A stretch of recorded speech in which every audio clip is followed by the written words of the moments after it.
Des femelles expertes à la chasse. Comme chef, 2 mâles dominants, 2 frères costauds et sur 2. Une descendance nombreuse et bien portante. Cette troupe de lions est la plus prospère de la région de Kakanaka, dans le delta de l'Okavango. Elle s'est spécialisée dans la chasse au buffle, difficile, périlleuse, mais payante. Les proies sont légion. Jusqu'au jour où survient une grave sécheresse qui fait fuir les troupeaux. La pénurie réveille les conflits entre clans voisins. Pire, elle menace de décimer la troupe. Pour vaincre la famine, ces lions vont adopter une stratégie hasardeuse vécue par tous comme une épreuve de force.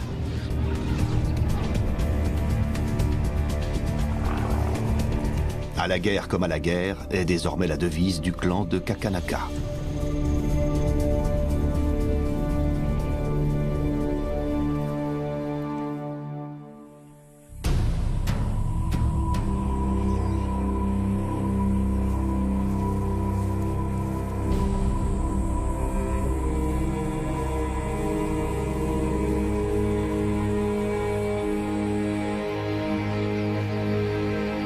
C'est sans doute l'abondance de l'eau qui a attiré les 2 frères sur ce territoire. Rivières et marigots n'y tarissent jamais. Exceptionnel en Afrique australe. La région de Kakanaka se trouve au Botswana, dans le delta de l'Okavango. Des îles de verdure, des prairies inondées, un immense labyrinthe aquatique. En été, d'octobre à février, il fait bon vivre dans le Kakanaka. Avant l'arrivée des 2 frères, la troupe de lions occupant ce territoire était minée par une guerre latente entre plusieurs mâles qui briguaient la place de chef. Résultat de ces tensions, les 6 femelles étaient restées plus d'1 an sans avoir de petits. Le jour où les 2 grands costauds se sont imposés à la tête de ce clan, tout a changé. C'était au début de l'été. Le calme rétabli et la stabilité sociale confortée, les ventres sont redevenus féconds.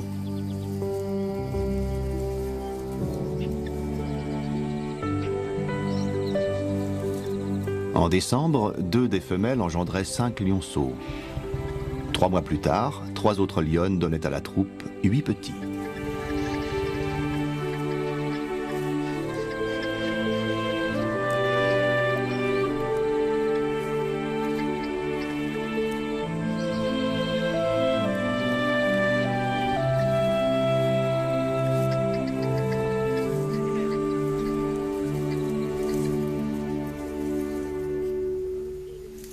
Puisque la paix est revenue dans le clan, les mères reprennent l'habitude de se polariser pendant 2 mois sur leur nouveau-né. Ils n'en seront que plus vaillants à l'heure de rallier le groupe. Une génération montante qui respire la santé. Belle promesse d'avenir pour la troupe de Kakanaka. Mais cette floraison de lionceaux n'est pas seulement une bonne nouvelle. 13 nouveaux membres dans le clan, c'est aussi 13 bouches de plus à nourrir. Un lionceau commence à manger de la viande dès l'âge de 3 mois. Les lionnes, qui sont les principales pourvoyeuses de proies, risquent de s'épuiser à la tâche.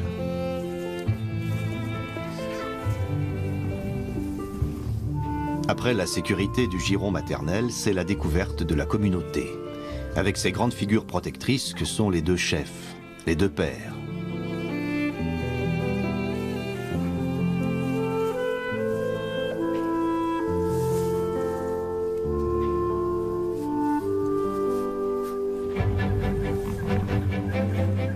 L'humeur des chefs est un bon baromètre de l'état de la troupe. Si tout va bien, ils se montrent patients, tolérants, disponibles.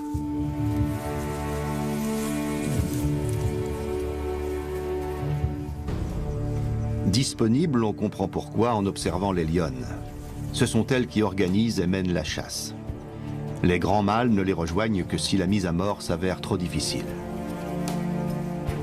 Car il faut réunir un maximum de force pour venir à bout d'un buffle.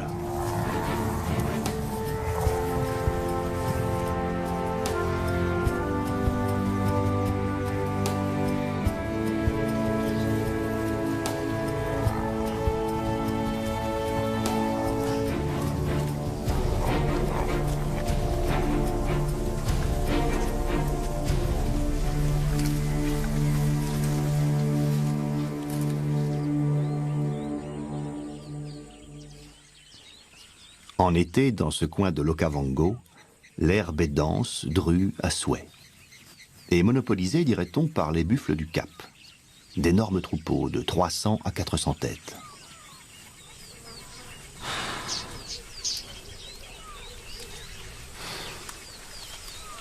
Pour les lions, tuer un buffle est une entreprise profitable, mais ô combien dangereuse et éprouvante. Profitable parce qu'une seule bête égale une tonne de viande, de quoi nourrir la troupe pendant une semaine. Dangereuse à cause de son agressivité, de ses coups de corne mortels. Éprouvante enfin parce qu'un buffle peut résister comme une forteresse et oublier son poids pour courir aussi vite qu'une gazelle.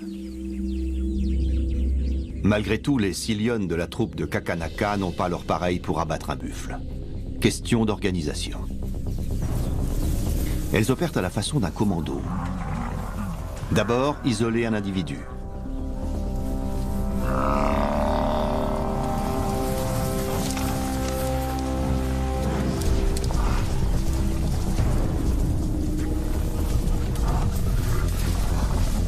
La victime désignée, les lionnes mettent leurs forces en commun pour la faire tomber. Il s'agit ici d'une femelle avec son nouveau-né. Mais les chasseresses n'auront pas un regard pour celui-ci, trop petit. Ce sont les lionceaux de 6 mois qui se jettent sur le malheureux bufflon à titre d'exercice.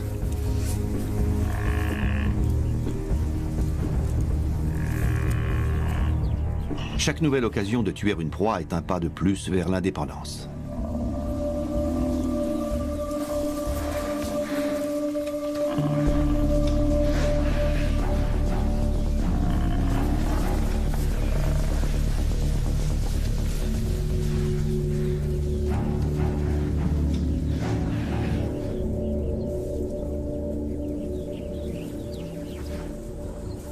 Les benjamins de la troupe, 3 mois seulement, n'en sont qu'au stade de l'initiation.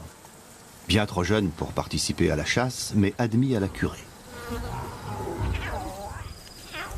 C'est ainsi que les lionceaux prennent goût à la chair et à l'odeur du sang.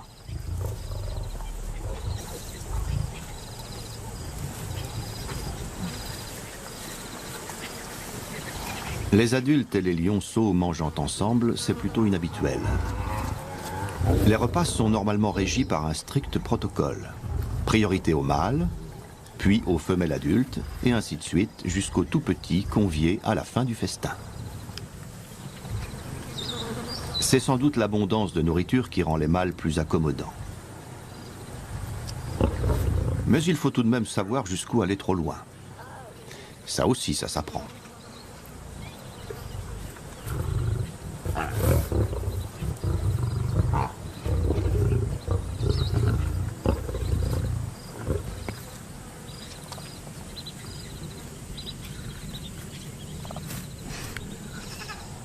Le clan de Kakanaka s'offre des festins réguliers et copieux aussi longtemps que les troupeaux de buffles fréquentent son territoire, c'est-à-dire tout l'été.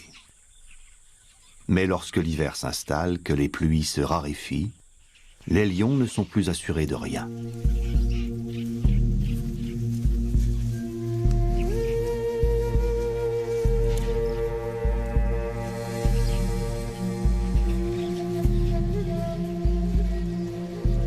Signe avant-coureur du changement de saison, l'arrivée des éléphants. Ils viennent du désert du Kalahari tout proche, où les rares trous d'eau sont asséchés et la végétation calcinée dès le début de l'hiver. Ce n'est pas le cas dans l'Okavango, les éléphants le savent.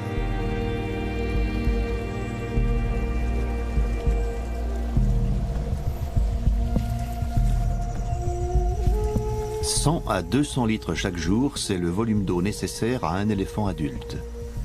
Et 5 minutes lui suffisent pour l'ingurgiter.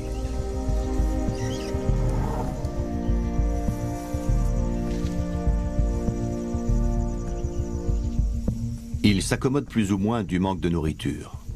Le manque d'eau, en revanche, leur est fatal.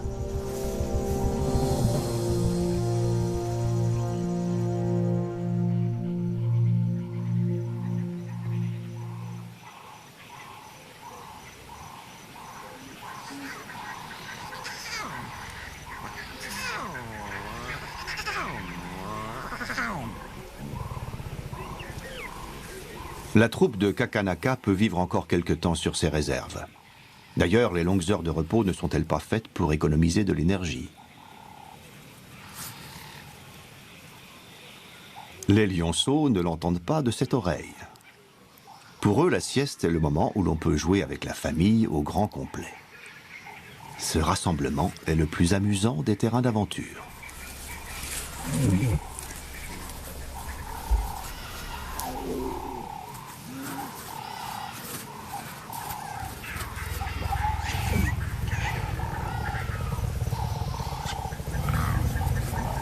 Suivant la règle de la communauté, un lionceau peut légitimement réclamer l'attention et les mamelles de n'importe quelle femelle qui allaite.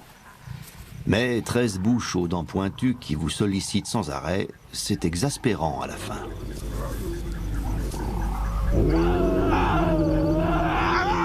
À tel point que certaines mères finissent par repousser les petits des autres.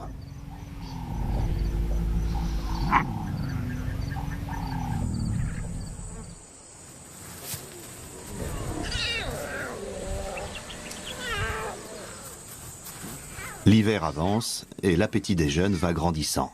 Il va falloir repartir en chasse. Cette fois, les mâles ne vont pas pouvoir se reposer entièrement sur les lionnes. On aura besoin d'eux.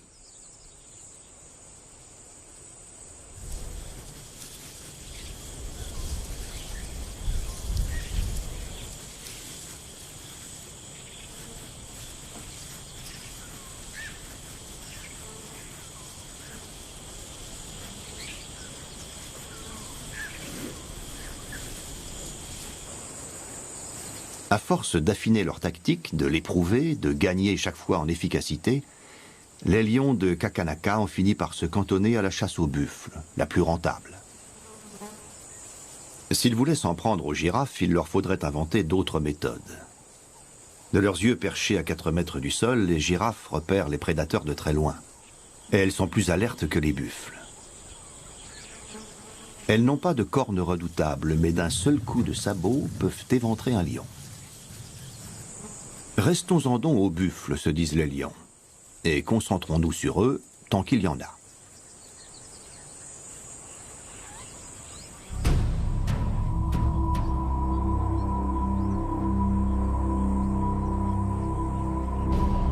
La fin de la saison d'abondance est imminente à présent. Les buffles épuisent les pâtures les unes après les autres. Et chaque fois qu'ils passent à la suivante, ils s'éloignent un peu plus du cœur de Kakanaka, la terre des lions.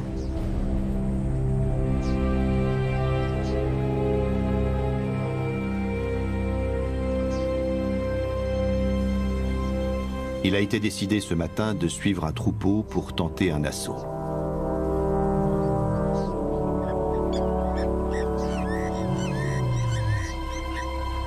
Les chefs déambulent comme si de rien n'était.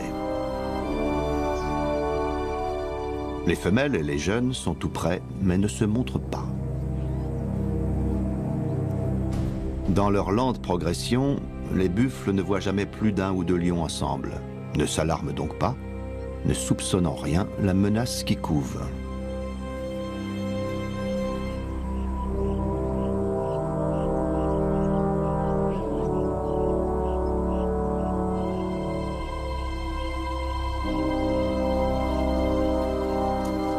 Cette filature dure plusieurs jours. Les prédateurs observent le troupeau, essaient de repérer le maillon faible.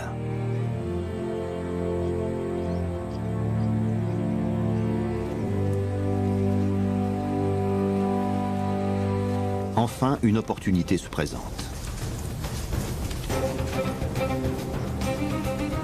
Première manœuvre, semer la confusion.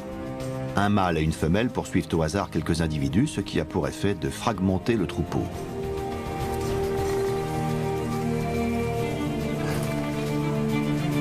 Une bête a été isolée. Intervention de la seconde équipe, le deuxième mâle et 3 autres lionnes.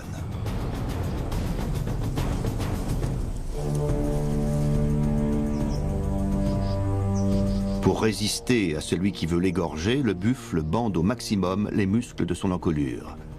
Une armure pour protéger sa gorge.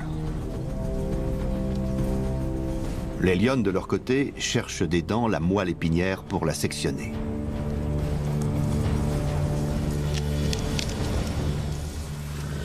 La partie serait presque gagnée si des camarades n'avaient pas décidé de lui porter secours.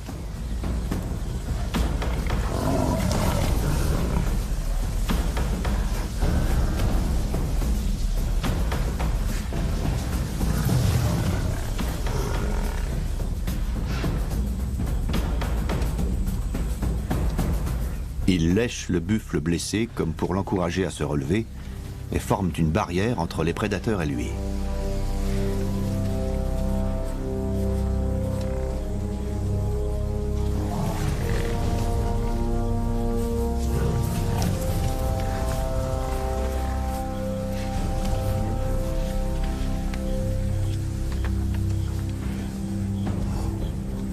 Pendant qu'il essaie de se remettre debout, un de ceux qui l'assistent sort du cercle pour faire fuir les lions. Le tour est joué.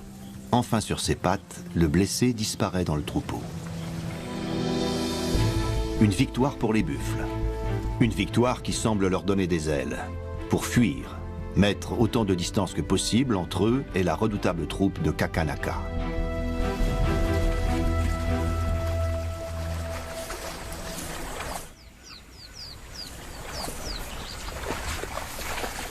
Tous ces préliminaires, toute cette énergie dépensée pour rien. Ils sont affamés, épuisés par leur chasse manquée, mais pas question de se reposer. Ce troupeau de buffles est le dernier à s'en aller. Il faut continuer à le talonner, et par le même chemin. Pas le temps de chercher un itinéraire moins humide.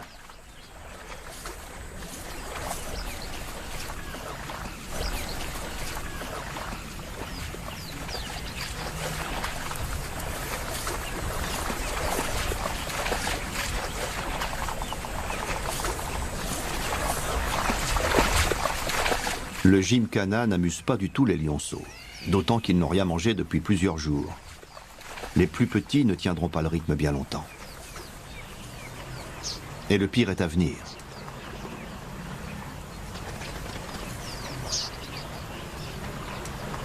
Les buffles sont parvenus à la limite du territoire des lions, qui s'étend sur 50 km².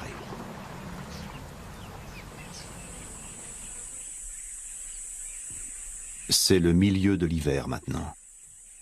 Le point culminant de la saison sèche la plus dure qu'on ait connue ici depuis longtemps.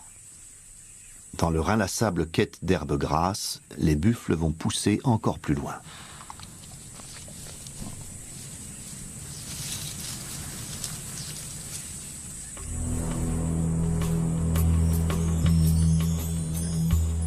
Le domaine des lions s'est entièrement vidé de ses proies.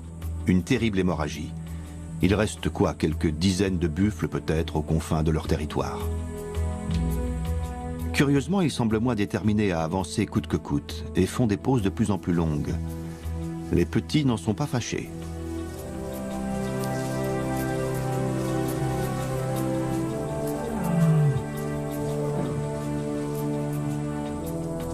Les lionnes prennent le temps de réaffirmer par des rugissements qu'elles sont maîtresses de ce territoire. Gare au clan voisin qui en douterait. Les deux chefs renchérissent.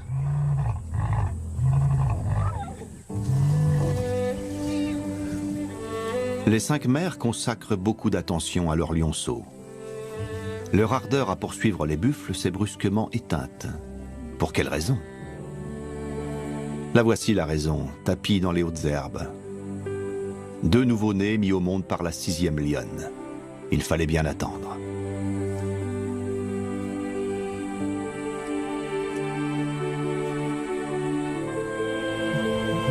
Le clan compte désormais 15 lionceaux. Faut-il vraiment s'en réjouir par les temps qui courent? Comment la troupe va-t-elle faire pour nourrir toute cette jeunesse dès lors que sa principale source de nourriture s'en va?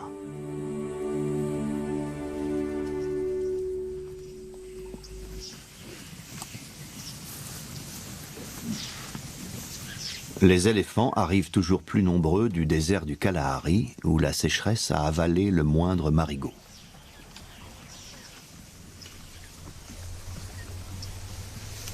À Kakanaka, il y a encore de l'eau, Et pour le reste, les éléphants ont des goûts tellement variés qu'ils trouvent toujours de quoi se nourrir. Sous l'herbe sèche dont les buffles n'ont pas voulu, des bulbes et des racines faciles à déterrer.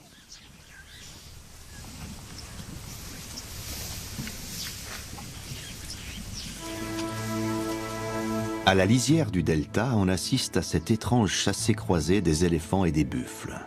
Les premiers attirés par l'eau, les seconds en quête d'herbes plus vertes.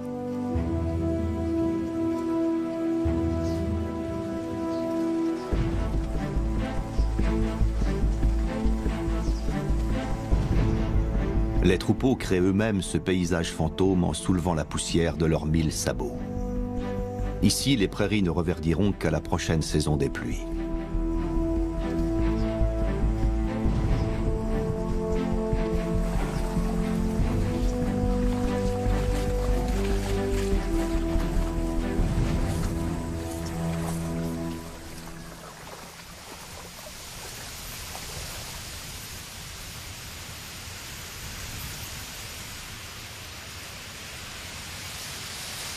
Voici la frontière du territoire de Kakanaka.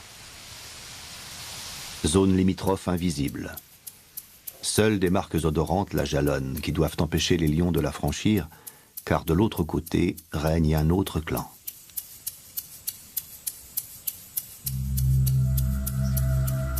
Les buffles, eux, ne connaissent aucune frontière. Ils passent. Les lions de Kakanaka viennent de rattraper ce maigre troupeau. La faim les a poussés à franchir l'invisible ligne de démarcation. Les voici en territoire ennemi.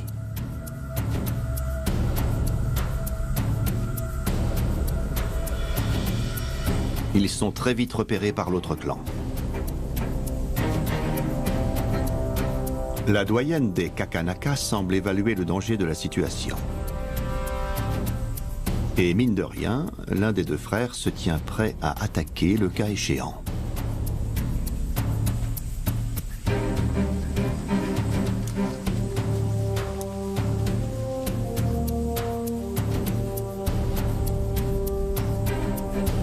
Quel que soit le terrain des opérations, quel que soit l'ennemi, la meilleure défense est l'attaque. Le mâle de tout à l'heure se range à ce principe. Le clan adverse est désavantagé car les lionnes sont seules avec des jeunes, sans leur mâle dominant.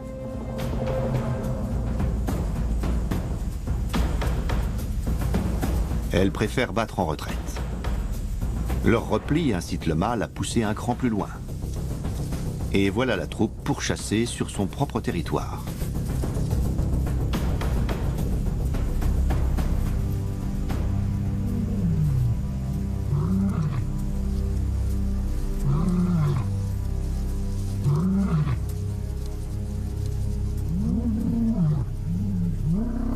Le mâle belliqueux proclame sa victoire. Mais les autres ne sont pas vraiment perdants. Le troupeau de buffles se trouve à présent sur leur terre.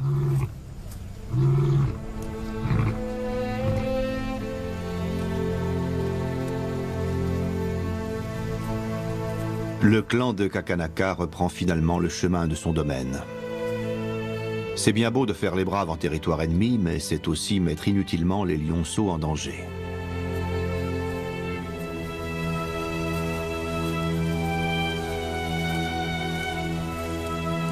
Dans l'intervalle, les buffles ont bel et bien déserté les lieux pour le reste de la saison.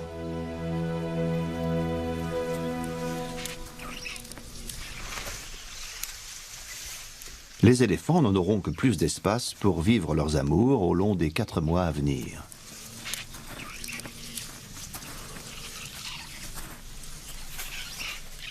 Mais les lions ont perdu au change. Ils n'ont que faire pour l'heure de cet impossible gibier, trop grand, trop difficile à chasser. La troupe continue d'arpenter ces quelques kilomètres carrés de savane, toujours aussi tourmentée par la faim.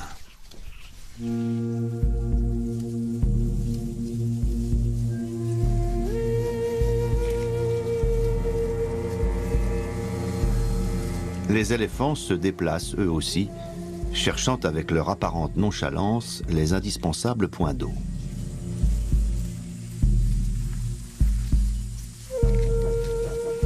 Les plus jeunes marchent sagement à l'ombre de leur mère qui les protège de tous les dangers.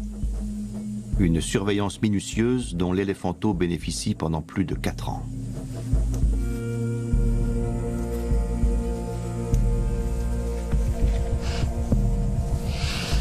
Les adolescents se mesurent dans des joutes. Des jeux, mais qui préfigurent les combats entre mâles. Dans le feu de l'action, ils s'éloignent imperceptiblement du troupeau et se perdent parfois. Le clan a rejoint la 6e femelle restée seule avec ses nouveau-nés, trop petits pour suivre le mouvement.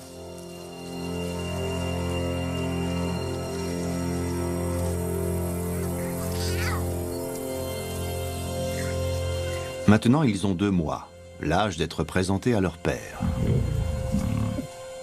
Mais ce dernier est grincheux. La situation n'est pas brillante, il faut l'avouer. Les adultes n'ont rien mangé depuis des semaines et ces 2 nouvelles recrues, fragiles sur leurs pattes, vont entraver les déplacements de la troupe.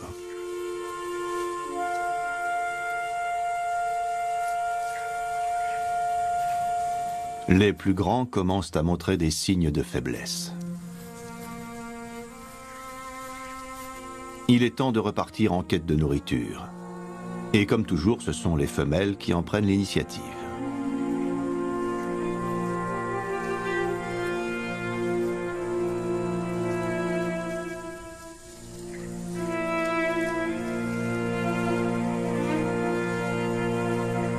L'énergie leur fait défaut à elles aussi, pourtant elles vont devoir se surpasser.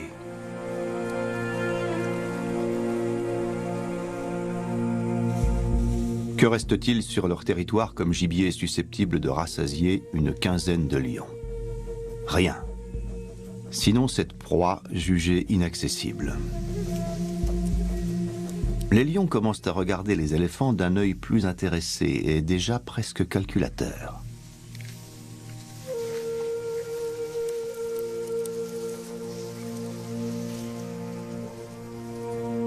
Une semaine a passé.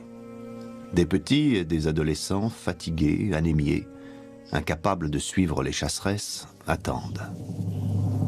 La moitié des jeunes du clan sont déjà morts de faim.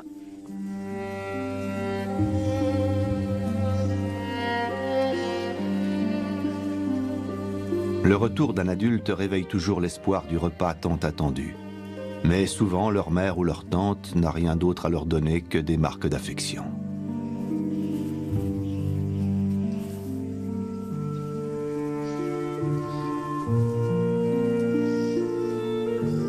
Rien non plus dans les mamelles. Elles sont aussi desséchées que les femelles sont sous-alimentées.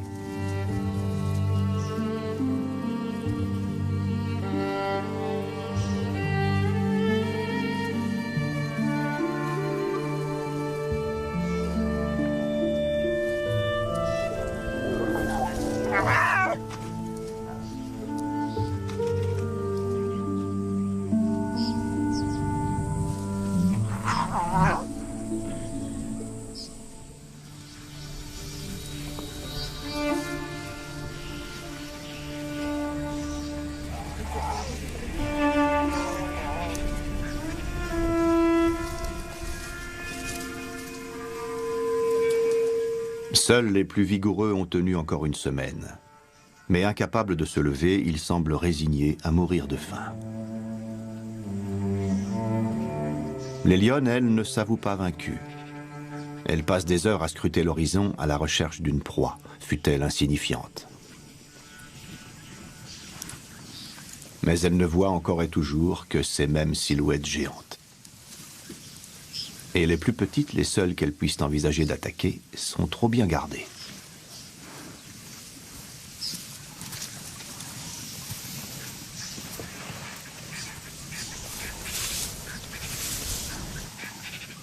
Plus question d'attendre. Les lionnes emboîtent le pas à cette troupe d'éléphants, espérant sans doute une faille dans la surveillance. Un coup de chance.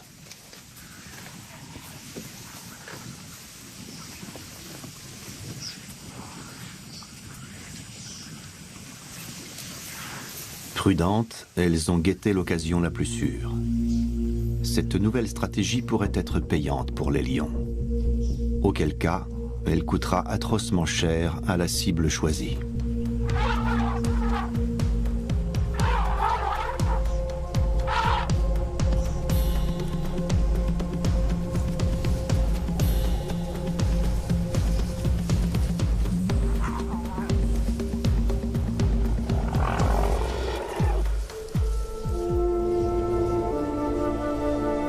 Si les deux lionnes parviennent à le maintenir à terre, l'éléphanteau est perdu.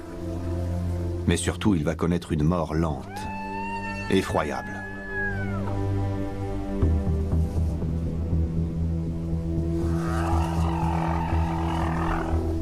Dans la mise à mort des buffles, ces lionnes sont expertes. Mais jamais encore elles n'ont essayé de tuer un éléphant.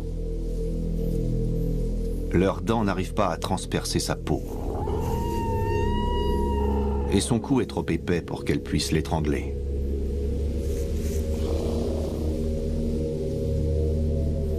Elles s'en prennent donc aux endroits les plus vulnérables, sans avoir pu l'achever.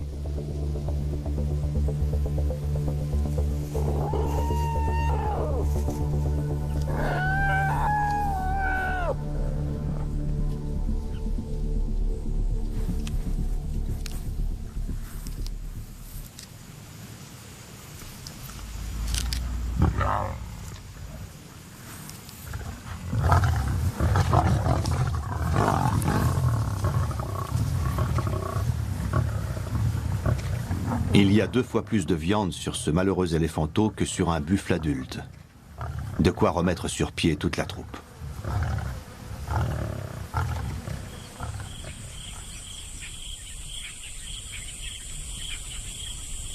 Cette partie de chasse difficile, mais finalement menée à bien, a ouvert des horizons aux lions de Kakanaka.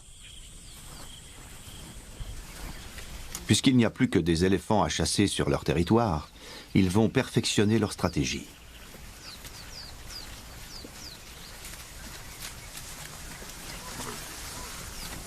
Adapter ces tactiques de chasse, c'est aussi et avant tout éviter de se mettre en danger. Lorsque les matriarches se retournent contre eux, les lions savent qu'il faut fuir.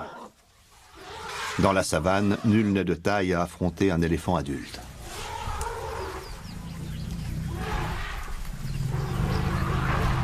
À chaque nouvelle chasse, les lionnes de Kakanaka font mieux que la fois d'avant. Et bientôt, tuer de jeunes éléphants devient presque une routine.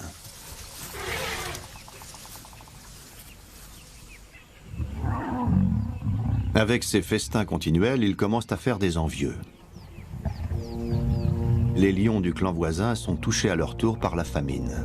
Ces deux-là voient juste de l'autre côté de la frontière une occasion de se nourrir à bon compte. Ils vont pour la saisir.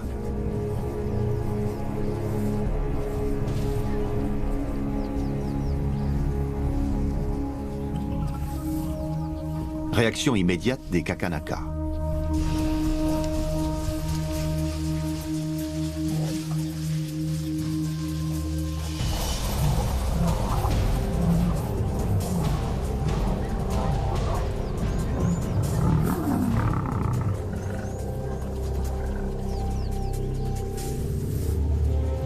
Le jeune intrus s'est fait coincer par l'un des mâles dominants de Kakanaka. Il prend soin d'éviter son regard. Aurait-il l'audace de le soutenir qu'il se ferait très certainement battre à mort.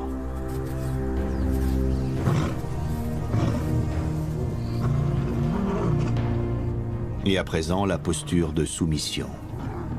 Le vainqueur peut se rengorger. Le jeune mâle a sauvé sa peau, mais pas sa virilité. Ses testicules ont été violemment mutilés par son agresseur.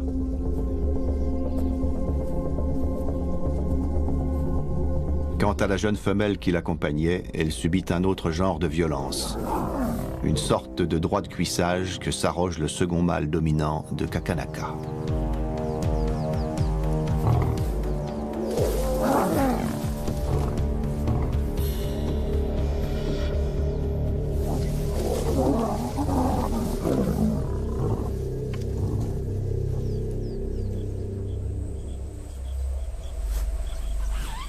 Sous la chaleur implacable de ce mois d'octobre, les éléphants continuent de défiler par vagues successives.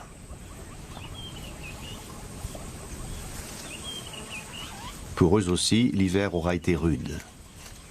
Même si Kakanaka possède des réserves d'eau intarissables, sa végétation, complètement carbonisée maintenant, n'a plus rien de nutritif. Manque d'énergie, manque d'attention, la cohésion des troupeaux se distend. Si les tout-petits suivent leur mère pas à pas, les plus grands qui ne sont pas rappelés à l'ordre traînent en arrière de la troupe. Et dorénavant, les lionnes n'ont plus l'ombre d'une hésitation lorsqu'elles repèrent un jeune égaré.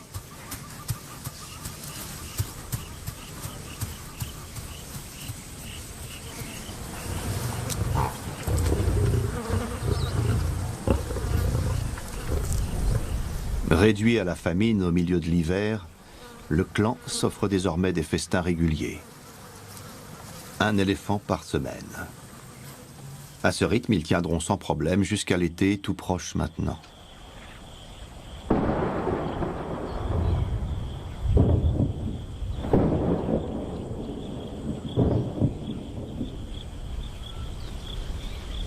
Ça y est, les pluies sont là. Dès les premières averses, les prairies de Kakanaka reprennent couleur et les animaux affluent comme par magie.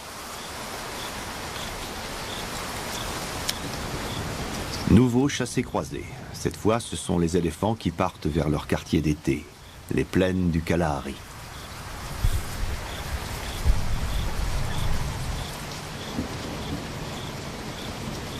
À peine l'herbe commence-t-elle à reverdir que les affres de l'hiver sont oubliées.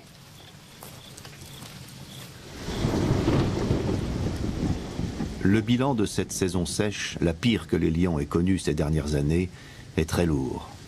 Seuls 7 des 15 lionceaux ont survécu.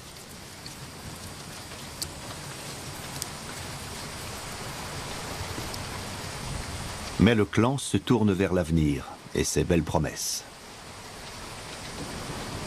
qui se concrétisent sans tarder. Voici les silhouettes tant attendues avec leur blanche escorte.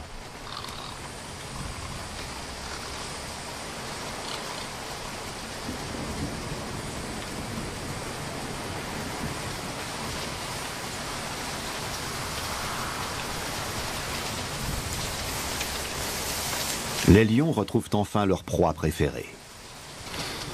Tellement plus facile à saisir, à étrangler, à dépecer que les éléphants.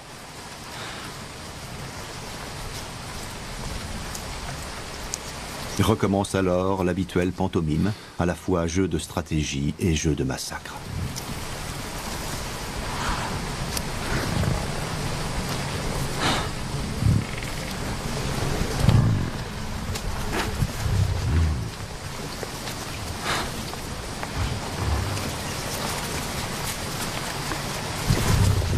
Pendant les 6 mois à venir, les jeunes lions d'1 an vont s'entraîner à l'art de la chasse, la clé de la survie. Ils s'apercevront à leurs dépens que c'est loin d'être aussi facile que ça en a l'air.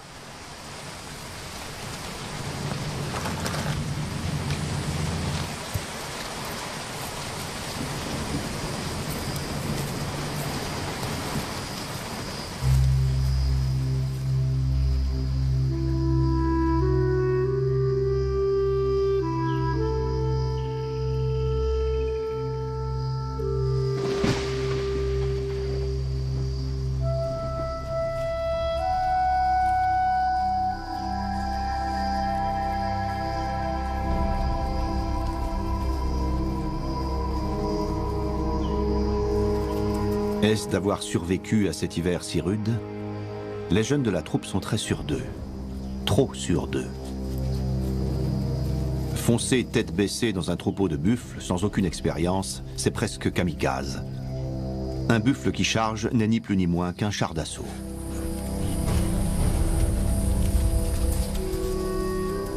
Les casse-cous déguerpissent sans attendre le plus jeune de la bande. Les lions s'entraident pour chasser, mais en cas de danger, c'est sauf qui peut, chacun pour soi.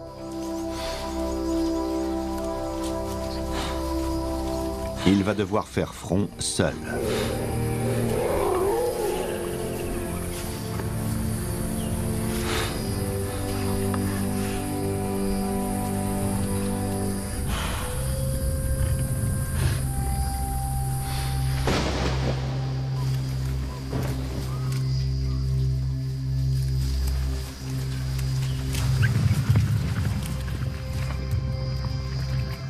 Finalement, les buffles se désintéressent de lui et la troupe revient le chercher.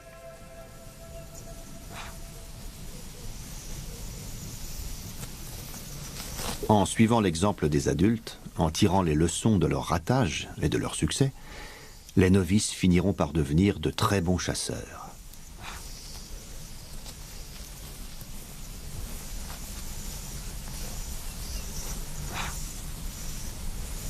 Comment approcher un troupeau? La première tactique à apprendre. Les lionnes adultes sont rompus à cette manœuvre. Règle numéro 1, savoir prendre son temps et contenir son impatience.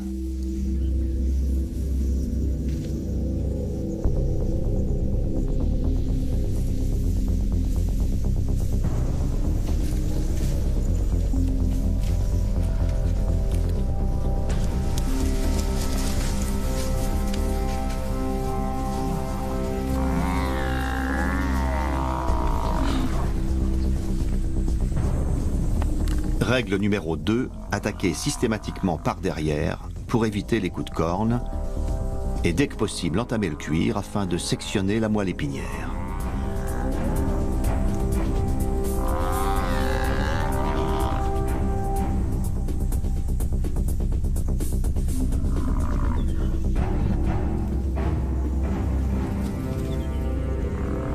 Règle numéro 3, peser de tout son poids sur l'échine de la bête pour la forcer à se coucher. Deux jeunes se sont jetés dans l'arène, imitant tous les gestes de leur mère.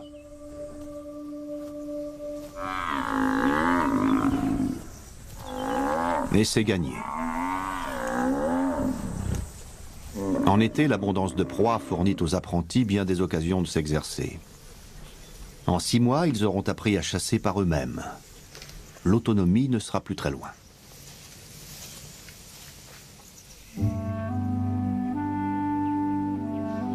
Avec tant de nourriture à sa portée, le clan de Kakanaka n'a plus besoin d'arpenter son territoire, ce qui lui laisse tout le loisir de se reposer.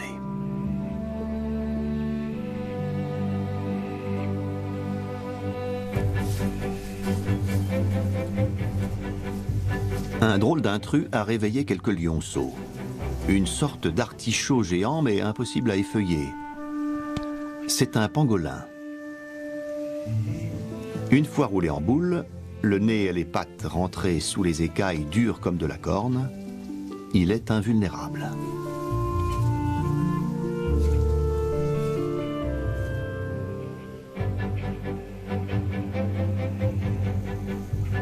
Maintenant que les lions sont partis, le pangolin peut se dérouler et aller faire sa récolte de fourmis ou de termites.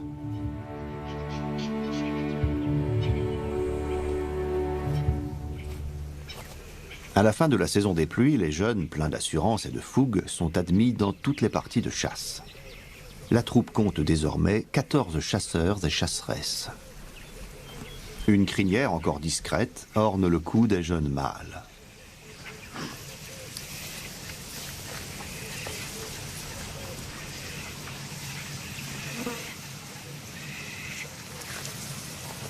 En observant à la loupe la conduite des mâles dominants, ils parfont leur apprentissage. Décider d'attaquer ou choisir d'attendre, savoir s'il est opportun d'avancer à découvert ou en douce, la chasse des lions est toute en subtilité.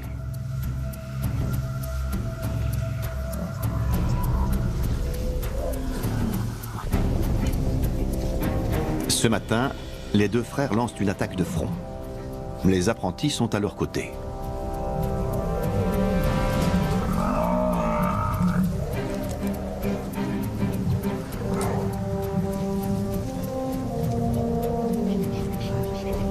Même les menaces des buffles ne font pas fuir les jeunes lions. Ils sont solidaires des adultes, font corps avec le groupe pour continuer l'assaut.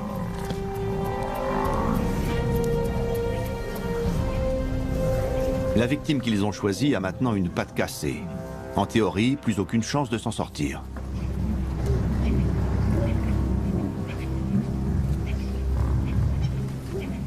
Comme s'il l'avait compris, le troupeau tout entier l'abandonne.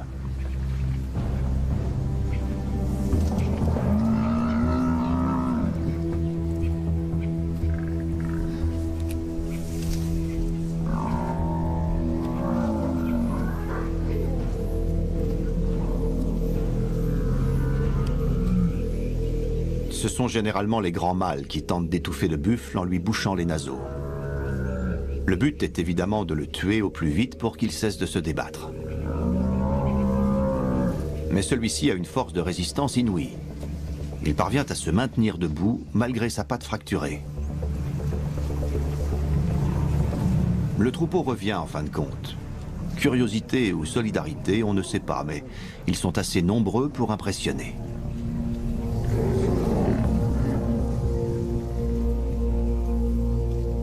Revenus à la charge, les lions ont fini par le faire plier.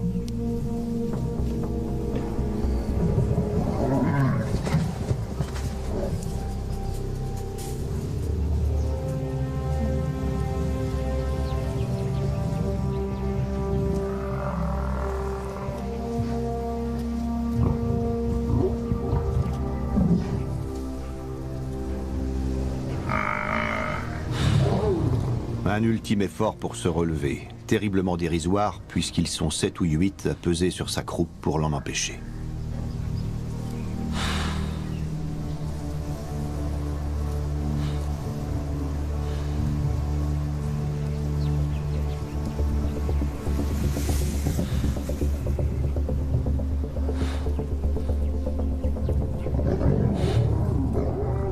Ils cherchent maintenant à le faire basculer sur le dos, afin qu'un des mâles puisse le prendre à la gorge et l'achever.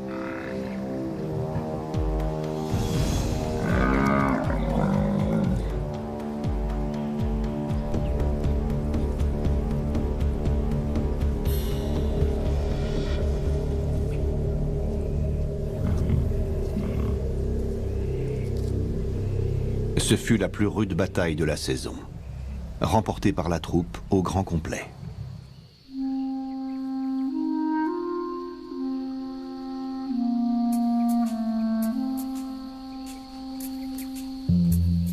Le clan de Kakanaka a fini par retrouver son équilibre.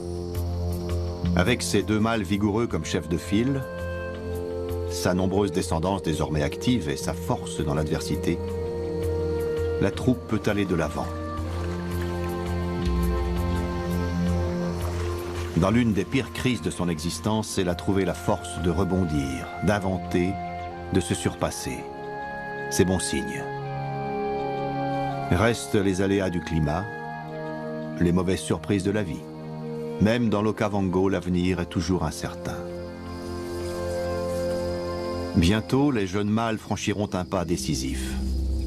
Les jours où ils seront exclus par les 2 chefs et devront affronter seuls les difficultés que l'on sait.